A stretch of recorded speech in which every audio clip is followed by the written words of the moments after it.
Hello viewers, আসসালামু আলাইকুম। This is Medha. Welcome back to my channel. আশা করছি তোমরা সকলে ভালো আছো। আজকে আমরা সপ্তম শ্রেণীর ইংলিশ বইয়ের পৃষ্ঠা 11 এবং 12 নিয়ে আলোচনা করব। তো চলো শুরু করা যাক। এই পৃষ্ঠা নিয়ে আলোচনা করার আগে তোমাদেরকে এটা জানতে হবে যে সাফিক্স কি, অ্যাফিক্স কি এবং প্রিফিক্স কি। সাফিক্স হচ্ছে অনুসর্গ, যেটা শব্দের শেষে বসে, অর্থাৎ মূল ওয়ার্ড যেমন লাইকের শেষে যদি কোনো শব্দ যুক্ত হয় সেটা হবে সাফিক্স। আর রুট ওয়ার্ড বা মূল শব্দ অর্থাৎ লাইকের প্রথমে যদি কোনো শব্দ যোগ করা হয় যেমন ডিস, এটা হচ্ছে প্রিফিক্স অর্থ উপসর্গ, যেটা শব্দের প্রথমে বসে।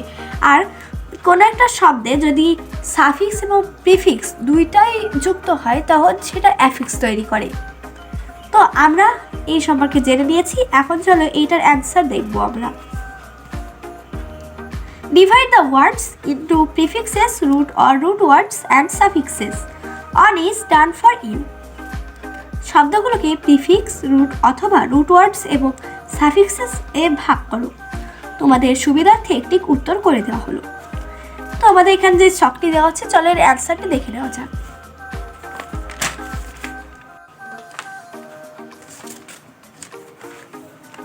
Word, dislike, prefix this, root or root word like, suffix no suffix। এর শেষে কোনো আসল যে রুট ওয়ার্ড সেটি হচ্ছে লাইক, এর শেষে কিন্তু কোনো শব্দ বা কোনো কিছু যোগ করা নেই, তার মানে কোনো সাফিক্স নেই, শুধু প্রিফিক্স আছে। Spiritless, no prefix, root or root word spirit, suffix less. Unfriendly, un, root word friend, suffix ly, এইটা কিন্তু একটা অ্যাফিক্স তৈরি করেছে। Unhappy, un, root word happy, no suffix.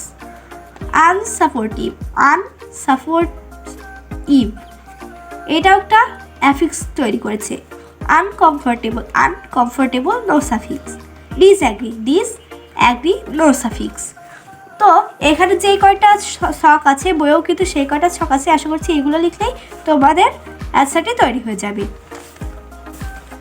এরপরে কি বলেছে 2.3, ইন পেয়ার্স বা groups read the passage given below and discuss what prefixes and suffixes you will add to the underlined root word or to make the sentence meaningful. Note that you may need to add only prefixes or suffixes, and for some words you may need to add the both. জোড়ায় বা দলে নিচে অনুচ্ছেদটি পড়ো এবং নিচে দাগ দেওয়া root words এর সাথে কোন কোন সাফিক্স এবং প্রিফিক্স যুক্ত করে বাক্যগুলোকে অর্থপূর্ণ করা যায় তা আলোচনা করো। প্রয়োজনে শুধু সাফিক্স বা প্রিফিক্স অথবা উভয়েই যুক্ত করতে হতে পারে। এর পরের পৃষ্ঠা কি বলছে, চলো অনুচ্ছেদটি পড়ি। Our unique team. I am a great fan of the game of cricket. I am also a member of our local cricket team. Every holiday we play cricket. On a summer evening, we all enjoy our holidays by watch a cricket match with a neighboring team. We are very tense about our team's performance, though we had two great players, Namil and Junaid.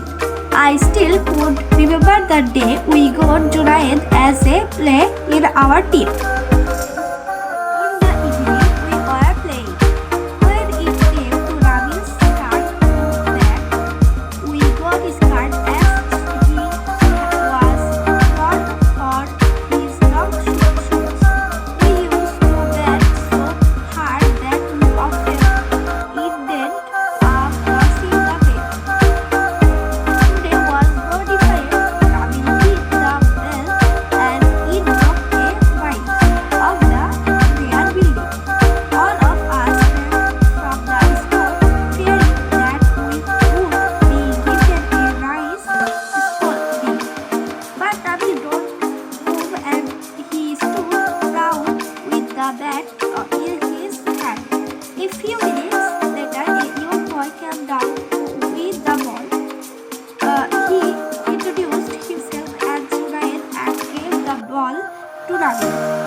client turned around. Nabil said thank you to him, but he didn't respond.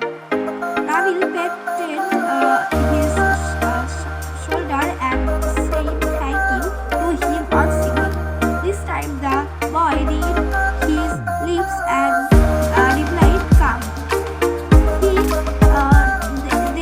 then told Nabil that he had lost his power of listening.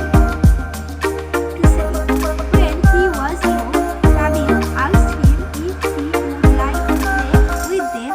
He agreed, happy. Since then, he has been giving it into come test to Nabil breaking window terrace with his long short shoes. তো এখানে আরেকটি শব্দ চলেন অ্যান্সারটি দেখি।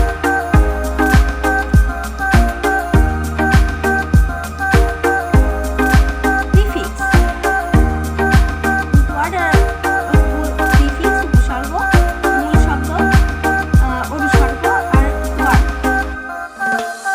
মানে এগুলো দ্বারা যে ওয়ার্ডটি তৈরি হয়েছে। এনজয় এই মূল ওয়ার্ডের সাথে কোনো প্রিফিক্স যুক্ত হয়নি, আর সাবজেক্ট হয়েছে আইএনজিআর, যে ওয়ার্ডটি তৈরি সেটা হচ্ছে enjoy. Watch no prefix ING watching. Perform no prefix ance perform ance. Prefix no prefix play এর সাথে কোনো উপসর্গ যোগ হয়নি, ই আর যোগ করা হয়েছে সাফিক্স প্লেয়ার।